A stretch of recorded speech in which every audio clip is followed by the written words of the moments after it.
Well, look, here's the deal. I think I draw a lot of self-portraits that don't look recognizably like my actual face. So today, I have a mirror, and I'm going to actually look at myself in this mirror and use this big piece of paper and this marker and draw a portrait of myself. And we'll see how it goes.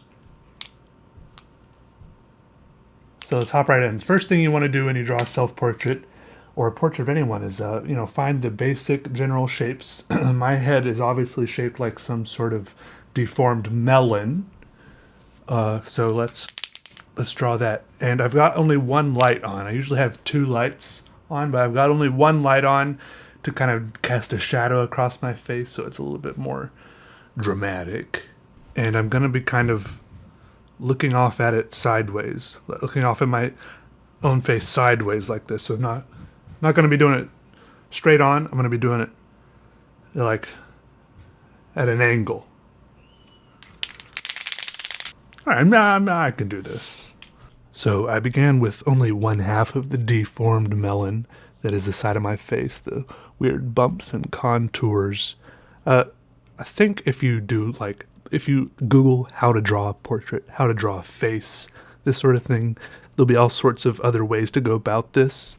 And the way I do it, like they'll tell you to draw an oval and then portion it out, like a little line for the eyes and the nose and the mouth, and the ears go across at this level, and the hairline and this way, the halfway up here. And I, for some reason, have always been bad at doing under sketches and stuff like that. I just have to go at it. And if the proportions are a little off or a little wacky, if things are a little weird, then I feel like that gives it maybe a little more character, but maybe that's just me with my excuses. Whatever. I am using a Posca pen here, which is a kind of paint pen, and really I don't know if that's really necessary to use on just a piece of paper, but I am doing it because I can do it. I'm going to be honest, I was pleasantly surprised with the way this turned out. I was happy with how it turned out, but I was not that happy while I was doing it. I was happier afterwards, and not as happy while I did it. Usually while I draw, sometimes with my regular doodles, I'm happier while I draw, and sometimes less happy afterwards. It just wasn't as fun for me to be looking at something and drawing it and try to replicate it on the paper.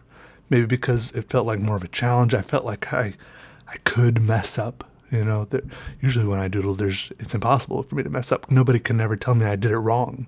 I like that aspect of it. But this, if I say I'm going to sit down and draw myself and I want it to look like me, and then it looks like you, I obviously failed. Unless you can always weasel way you're out of that sort of thing with weird artistic interpretations. Like, well, that's what I mean. Don't we all look the same? But I do like how it turned out, and I'm happy with it. And I like this little style, the lines. Did I ever tell you guys that I like lines on paper? I do like lines on paper. And I think that if I did this more, I would get good at it. I don't think that's ridiculous to say. I don't think it is. I will also add that I don't think I will be doing it too much more just because of what I said before. It wasn't that fun. People are a powerful thing to draw because if you get good at expressing the emotion on someone's face, like if you draw like an angry person or a sad person, that's a very direct way to convey emotion through art. Like, oh, there's something sad going on here. It's a little more difficult with just random lines on a paper, and that's not always, I guess, what I'm trying to do with my art. I don't know. Like I said, there's a lot of different reasons. I don't even know what I'm saying more. Okay, whatever. Y'all are cool. Did I talk like weirdly fast in this video? Or I feel like I got my words and thoughts jumbled up a lot. But I did just drink like half a pot of coffee. Wait, no, there's some left.